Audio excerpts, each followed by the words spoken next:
हम जब थाने जाते हैं, कहना आसान है कि थाने में एफआईआर करवा दीजिए, लेकिन जब हम थाने जाते हैं तो हमारी एफआईआर नहीं लिखी जाती, कई बार नहीं लिखी जाती, जब तक या तो मैटर बड़ा ना हो या प्रेशर ना हो।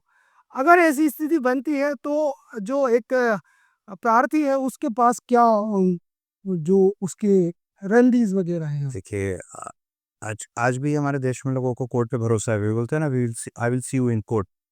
तो क्या होता है, अगर पुलिस में थाना इंचार्ज आप नहीं कर रहा है, सामने वाला पक्ष प्रभावशाली देखा गया, कई बार पॉलिटिकल मैटर हो गया है, तो आप उसकी सूचना एसपी साहब को दें।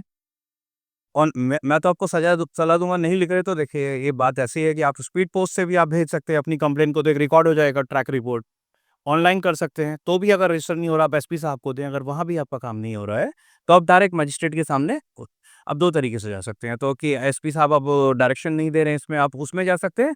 दूसरा, डायरेक्ट आप मुकदमा भी कोर्ट में फाइल कर सकते हैं। मुकदमा फाइल करने के लिए क्या प्रोसीजर है? बस कोर्ट में ऑन एफिडेविट आपको अपनी कंप्लेन देनी है। खर्च क्या लगता है इसमें? खर्च कुछ नहीं होता, सिर्फ एक ₹5 का टिकट और वकील साहब की जो फीस है, और देखिए वो उसके बारे में मैं कमेंट नहीं करूँ। अब वकील साहब आपको हाँ, एक वकील कर ले रहेगा और खर्च में बहुत ज़्यादा नहीं है, ₹5 का जो भी स्टॉक ठीक में है, और कुछ फोटोकॉपी एक्सपेंसेस आते हैं। वहीं लगते हैं। तो वो अगर पुलिस हमारी कंप्लेन नहीं लिख रही है, एसपी से भी शिकायत करनी है तो हम कोर्ट जा सकते हैं। जा सकते हैं। तो कोर्ट फिर इसमें क्या एक्शन ले सकता है? देखिए, कोर्ट में आप 2 तरह से जाते हैं। या तो अब जो एसपी कार्रवाई नहीं कर रहे हैं, थाना इंचार्ज और एसपी अगर नहीं कर रहे हैं, तो हम कोर्ट में केस जाते हैं। तो वहाँ क्या होता है कि या तो वो डायरेक्ट संज्ञान ले लेते हैं मजिस्ट्रेट साहब।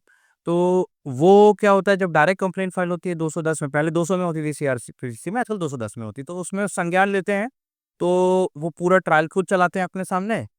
और डायरेक्ट अगर आप एसपी वाले मैटर को लेके जाते हैं, तो प्रथम दृष्टया देखते हैं अपराध बन रहा है, तो पुलिस को निर्देश देते हैं, आप एफआईआर दर्ज कीजिए इसमें। अच्छा। अगर वहाँ भी नहीं हो रहा है, तो हम हाई कोर्ट इसको लेके जा सकते हैं।